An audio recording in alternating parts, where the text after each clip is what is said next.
The Sixers are back.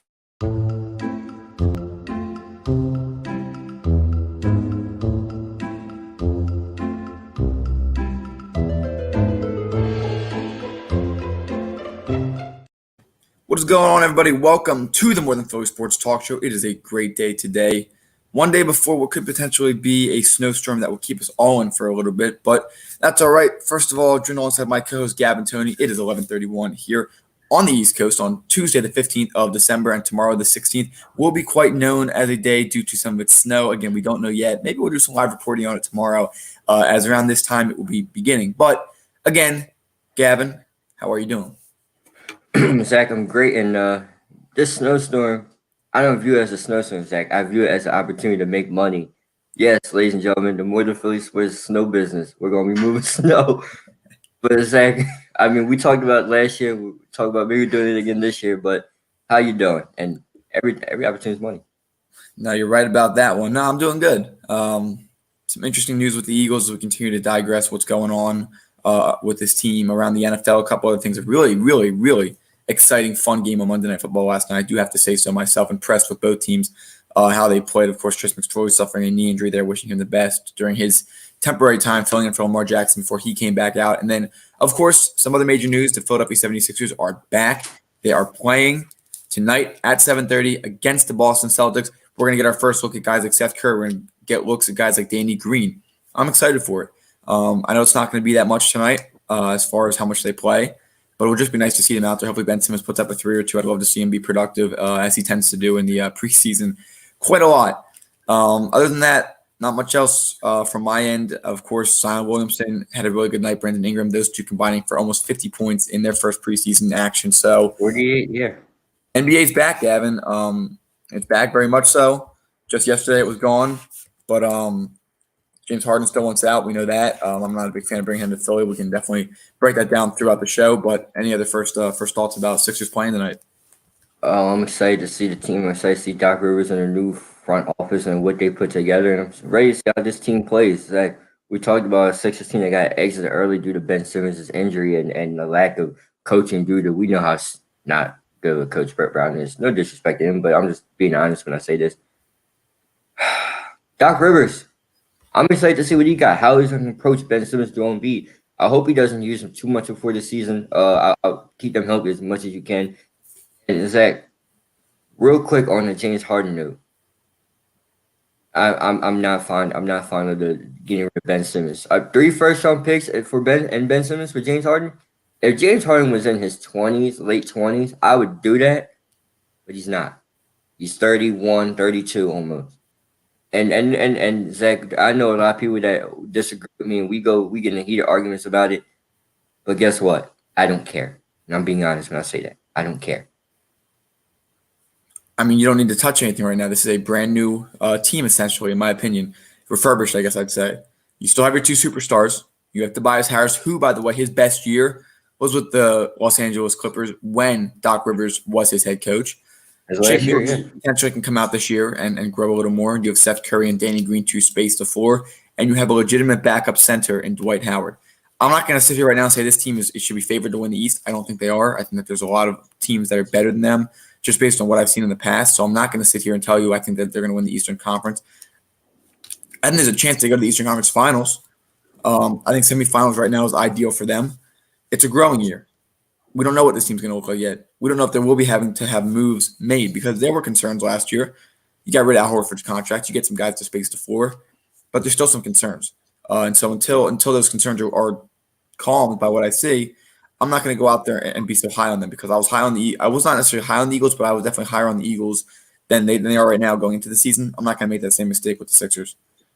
How's the confidence on the Phillies? I just got to hear it. There's nothing there. Nothing right now.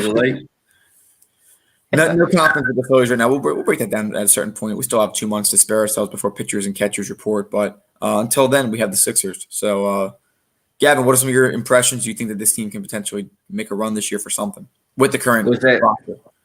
Well, Zach, first of all, I want to say you're right. This team is not going to be first in the East. They have the potential to be, but I don't think they are.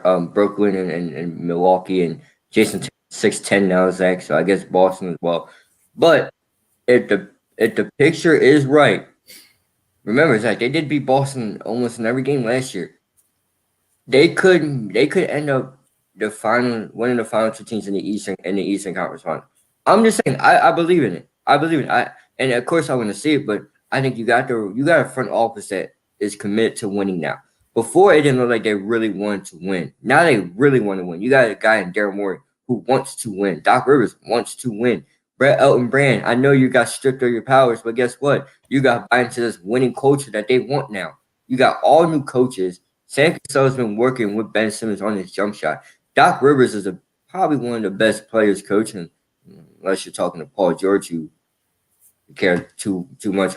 We know how we feel about Paul George, Zach, and you know how I feel about him. All right, no person should get extended money when you're hitting backboard in a playoff series, but that's besides the point. Zach, this Sixers team, I have high hopes for them, but I'm also living with the reality of the failure aspect of it. If they don't win the championship this year, that's okay, ladies and gentlemen. That's okay, because I don't expect them to. I expect Eastern Conference Finals at least. I hope, and maybe top 5, top 4 best in the East record wise. I don't see Miami getting any better. Honestly, they're gonna stay with that. Maybe they might get a little bit worse due to it might be the fatigue, and that's where I see the Lakers as well. When you got the Boston Celtics, you got to think no Kemba Walker's gonna be out for a little bit. No Gordon Hayward for a little bit as well. Giannis, we know what Giannis is going to do, but Giannis is going to do Giannis things, which is ultimately not going to be much. I can see them being top 4. I go Brooklyn first, Milwaukee second, Boston third, Sixers 4, and then Miami 5, Raptors 6, 7. Do you see the Pacers making a push this year?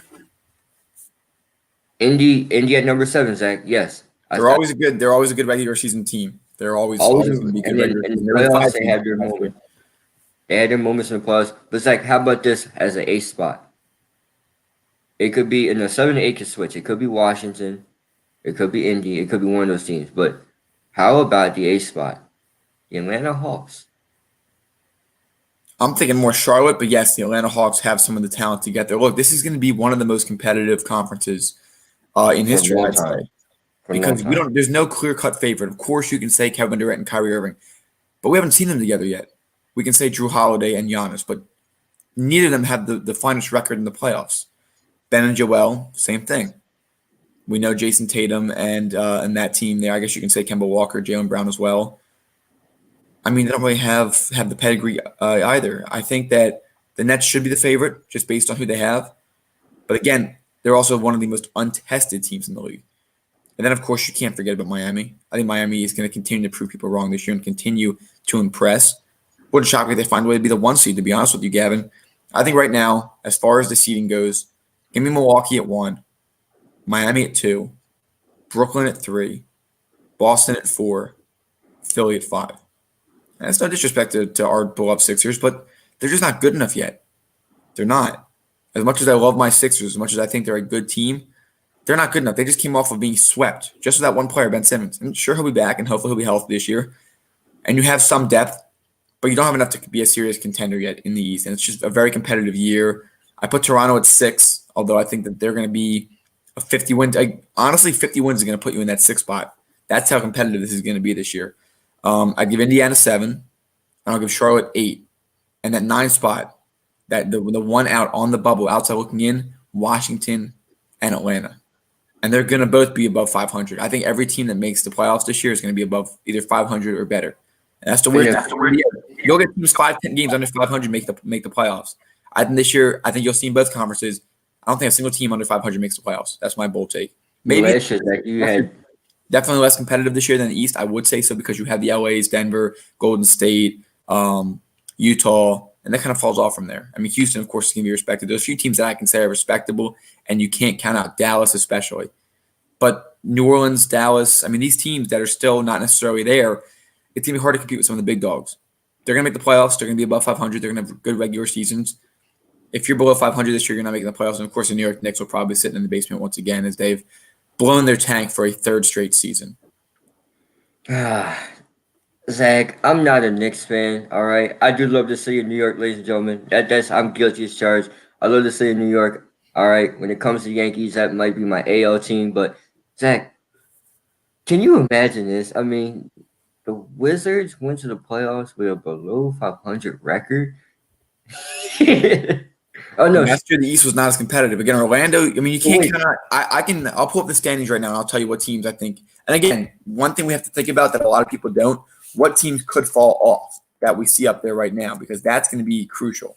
And that's another I see in the NFL every year, but the NBA you don't see a fall off unless there's a significant reason. So I'm just going to pull up the NBA standings from last year. The 1 seed Milwaukee Bucks, they look better on paper. Could they fall off? They could, but I find Giannis doesn't want to. Can we hold on a sec before you go any deeper with the rest of your statement? Can we just acknowledge that Giannis does not want any parts of that team for a long term? He's He does not sound interested. I don't know. This team, if I had to pick a team to fall, I think it would be Milwaukee. But I don't see it happening right now. I think I get a new coach because, like we said, best regular season coach. But I think that they're not going to make the steps in the right direction. Again, Toronto, I want to say they're going to take a step back, but they proved me wrong last year. I don't want to count them out. Again, Philly needs to get better. Boston, they've gotten worse this year. You can watch Boston fall out. I have them currently above the Sixers, but out of the teams I just stated, Toronto and Boston. Losing Gordon Hayward, you're going to have Kemba out for some of the year. The pressure's going to be on Tatum, and there's a lot of moving parts on that team. They just came out of the Eastern Conference Finals losing to Miami. Watch for Boston to possibly fall out. And then Indiana, of course, is possibly now fall out. How far are you talking?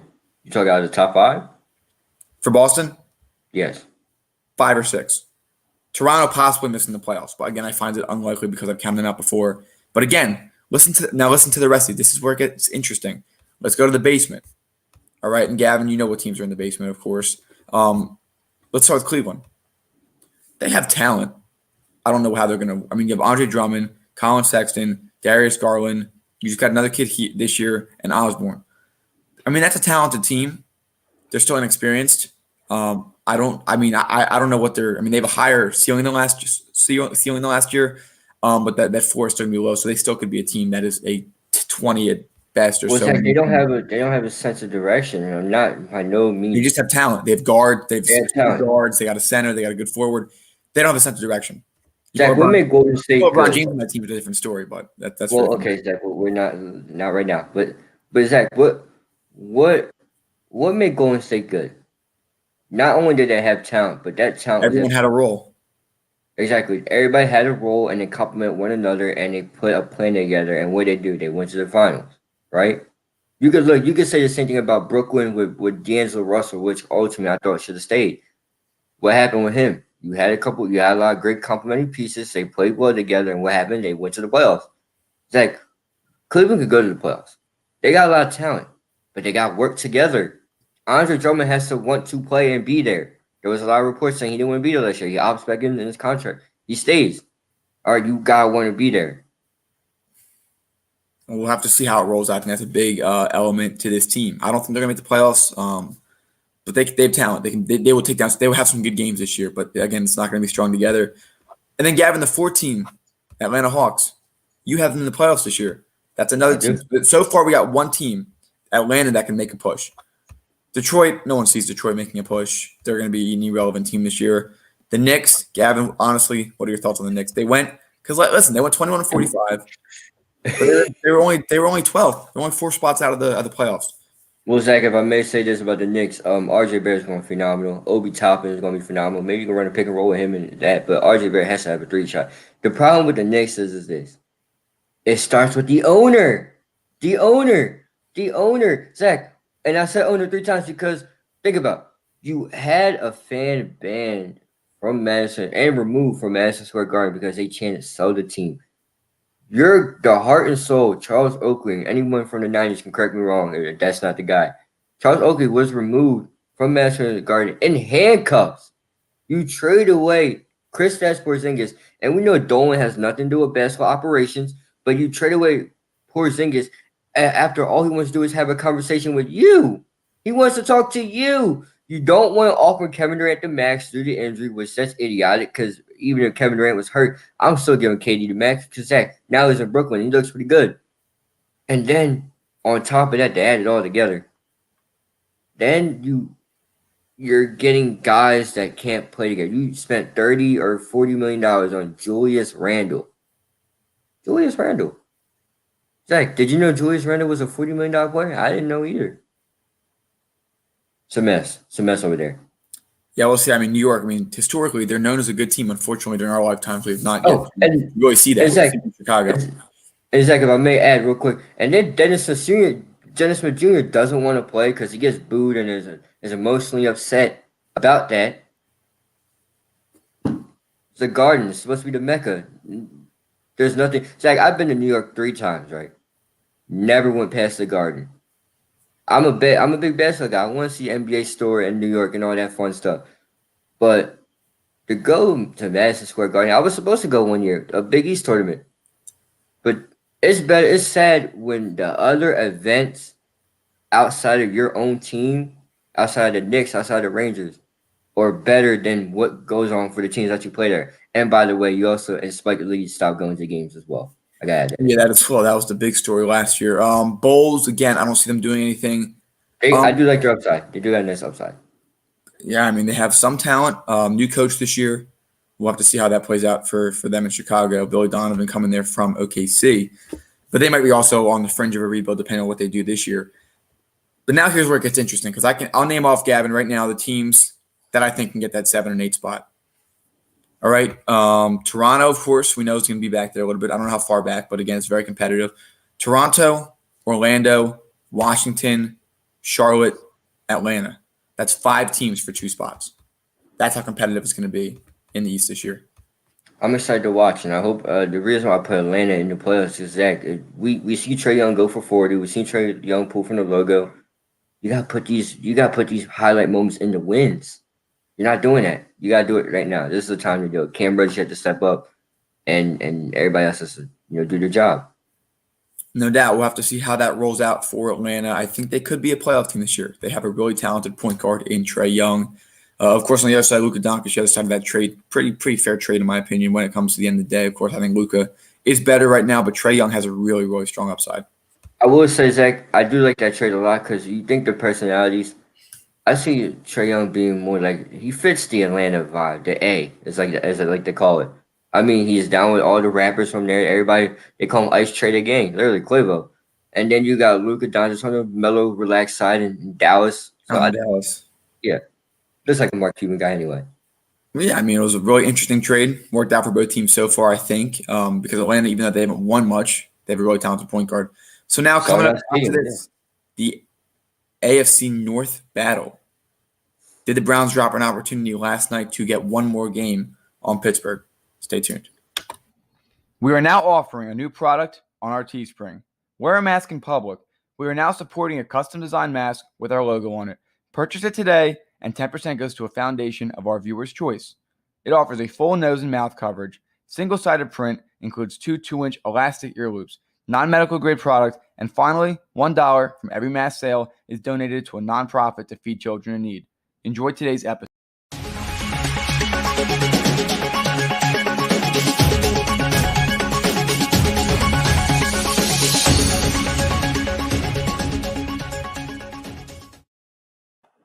As if injuries were nothing new to the Philadelphia Eagles, Jack Driscoll, the rookie out of Auburn, who's been starting for the team at either right guard or right tackle, depending on the day, has suffered an MCL sprain and will be out for the rest of the season. Injuries continue to pile on. The Philadelphia Eagles just coming off of a 24-21 upset win over the New Orleans Saints with Jalen Hurts at the helm.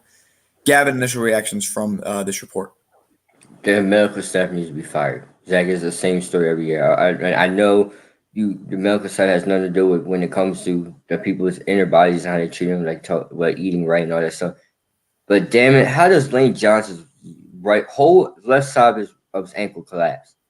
How does that happen? How does guys continuously keep getting hurt? I never understand that. To me, I don't understand. Guys like Drew Brees and Tom Brady can play forever, but meanwhile, our young guys get hurt every year. Rager was out for a few weeks. Hightower was out for a little bit. Driscoll's now going to be out. Pryor's been out for a couple of weeks. Kelsey almost out, but he was not. Sam all out. Peters out for the year. Dillard out for the year. Same old. Miles Sanders just had a few weeks that he was down. Listen, Jeffrey Lurie, my friend, my guy, my buddy, whatever you want to go by. Howie needs to go, Doug needs to go, and you need to find a new medical staff. I don't care how you do it, These things have to do. Oh, and by the way, take Tim Schwartz with you, please. I mean, they're the 12th ranked defense right now. It's not too bad. But in all Yeah, seriousness, but on the other side of the ball, I test.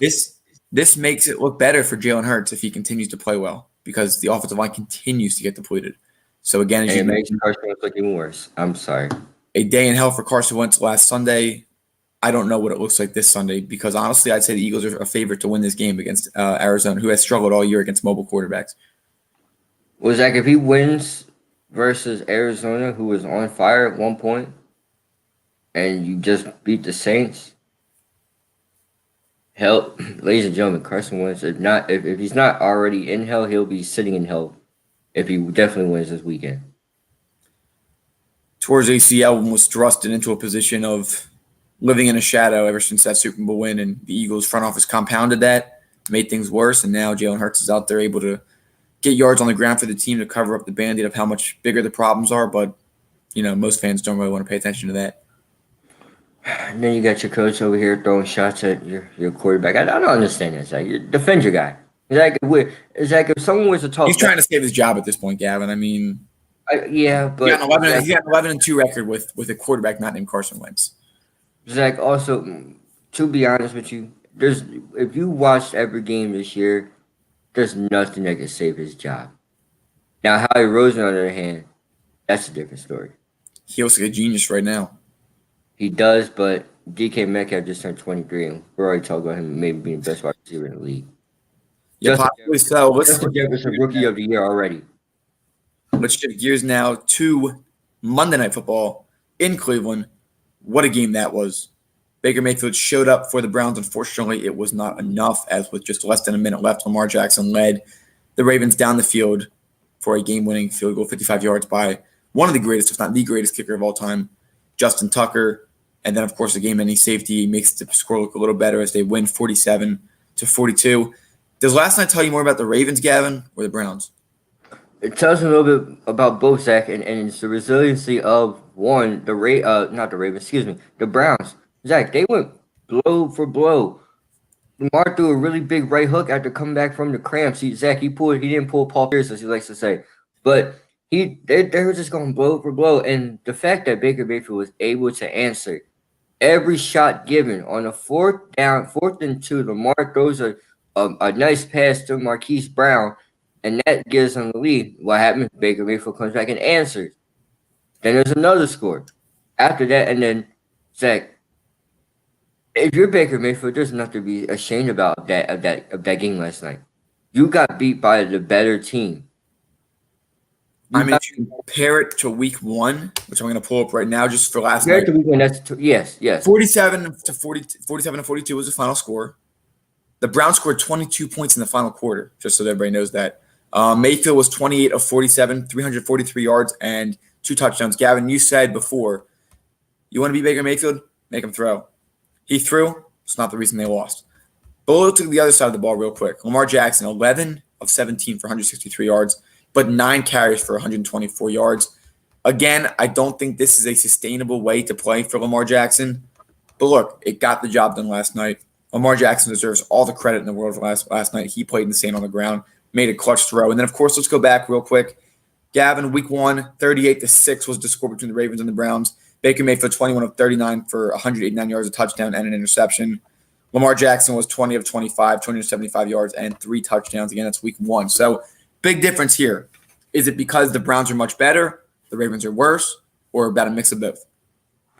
Was that going back to week 1? We knew it. This was a fully healthy Ravens team they went against, and a Browns offense that had no answers. Baker Mayfield wasn't rolling out the pocket, moving the pocket around.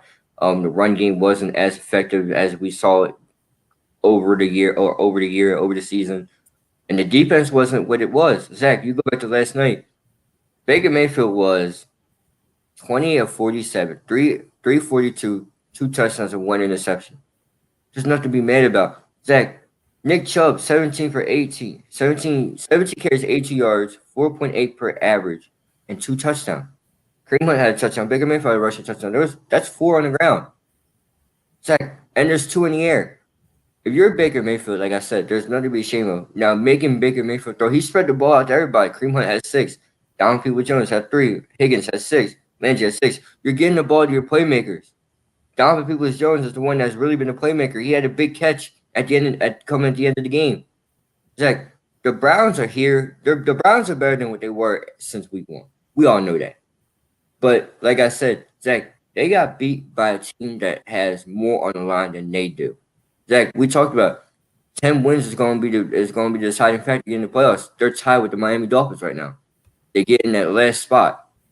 Zach, they got beat by a team that wanted it more last night. That's it. I mean, the defense, unfortunately, just struggling as a whole for Cleveland. They've been up and down. They've been suffering some injuries, but 124 yards on the ground for Lamar Jackson. You can't do anything about that. He's the defending MVP for a reason. Again, Cleveland currently sitting at 9-4. Ravens 8-5. Steelers 11-2. Very competitive division. Looking around the rest of the league, it's going to be a tight playoff race. Getting to that 7th spot again. The Dolphins currently hold that spot over Baltimore. Baltimore's still out of the playoffs, even with the extended playoff. So we'll see how it rolls out coming into the next week. Again, we have exciting games coming up again on Thursday.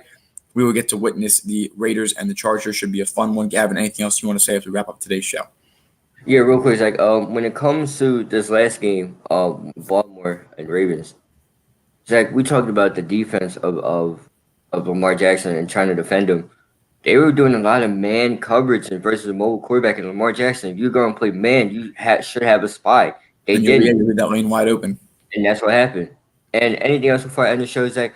Real quick, did you see, or not did you see, guess what comes on today? Come on, Zach. Besides the Sixers? Yeah, besides, it's basketball. I'll give you that. UConn women's basketball? There you go. Paige Beckers is back at it again today. I expect another big Gavin's game. UConn with Huskies, right? Huskies, yes. Look, Zach. Trent's the fan of the guys' team. Well, he's a UConn fan all around, but I'm a fan of the women's team. That women's team is something special. They're going to be ranked number 1 by the end of the year. Mark my words. We'll have to see how it is in the tournament, of course, for both men's and women's. We'll be covering both here on the Women Flow Sports Talk Show as it comes in March, just about 3 months away, give or take. 3 months away, that's crazy. Zach, real quick, Duke wants to cancel the tournament, or not the tournament, the non-conference games. You see that?